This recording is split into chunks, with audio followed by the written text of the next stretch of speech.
নমস্কার বন্ধুরা, আমি প্রতিমার হেসেলে আরও একটি নতুন রেসিপিতে আমি আপনাদের সবাইকে স্বাগত জানাই। আজ আমি আপনাদের সঙ্গে শেয়ার করব একটি পাঁপড়ের রেসিপি। আর এটা বানানো তো একেবারেই সহজ। বিকেলে কিংবা সন্ধ্যায় চা কিংবা কফির সাথে খেতে খুবই ভালো লাগে।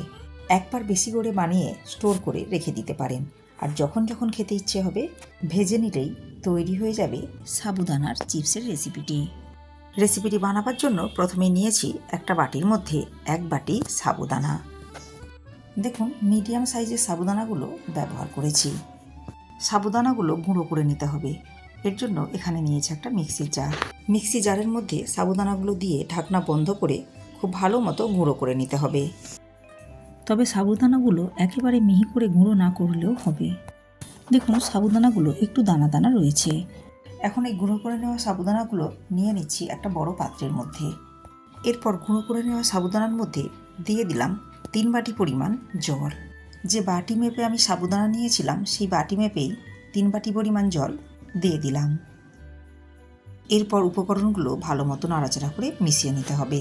এরপর গ্যাস অন করে মিডিয়াম ফ্লেমে নাড়াচাড়া করে 2 মিনিট রান্না করে নিতে হবে।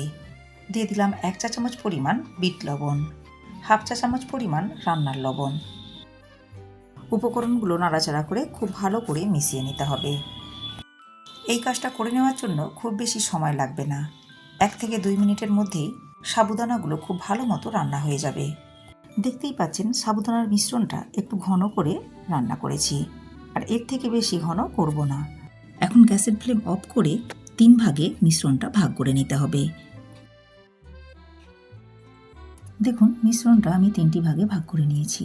এখন একটি ভাগের মধ্যে দিয়ে দেব গ্রিন ফুড কালার। দেখুন, 3 থেকে 4 ফোঁটা গ্রিন ফুড কালার দিয়ে নাড়াচাড়া করে খুব ভালো করে মিশিয়ে নিতে হবে। অপর বাটির মধ্যে দিয়ে দিলাম 4 থেকে 5 ফোঁটা রেড ফুড কালার। এখন মিশ্রণগুলো খুব ভালো মতো নাড়াচাড়া করে মিশিয়ে নিতে হবে। দেখুন, খুব ভালো মতো মিশ্রণ দুটো মিশিয়ে নিয়েছি। এখানে একটা গ্লাসের মধ্যে একটা পলিথিন রেখেছি, আর পলিথিনের মধ্যে দিয়ে দিলাম সাবুদানার মিশ্রণ। দেখুন, সাবুদানার মিশ্রণ দিয়ে পলিথিনটা ভালো মতো ভরে নিয়েছি। আপনাদের হাতের কাছে পাইপিং ব্যাগ থাকলে পাইপিং ব্যাগের মধ্যে মিশ্রণটা ভরে নিতে পারেন।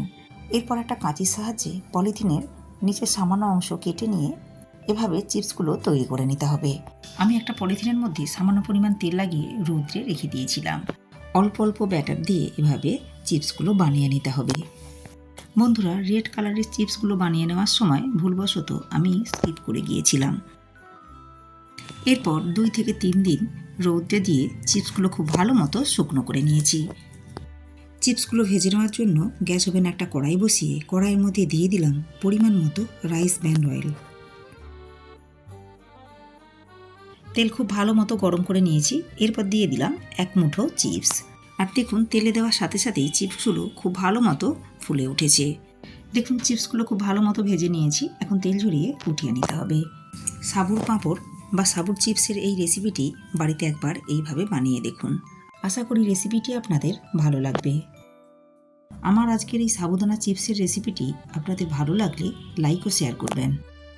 রেসিপিটি ফেসবুক থেকে দেখলে পেজটিকে ফলো করে নেওয়ার অনুরোধ রইল। ইউটিউব থেকে দেখলে চ্যানেলটাকে সাবস্ক্রাইব করে পাশে থাকা বেল আইকনটি প্রেস করে নেওয়ার অনুরোধ রইল। এতে করে আমি চ্যানেলে যখনই কোনো নতুন ভিডিও আপলোড করব সাথে সাথে নোটিফিকেশন পৌঁছে যাবে আপনার কাছে। ভালো থাকবেন, সুস্থ থাকবেন। ধন্যবাদ।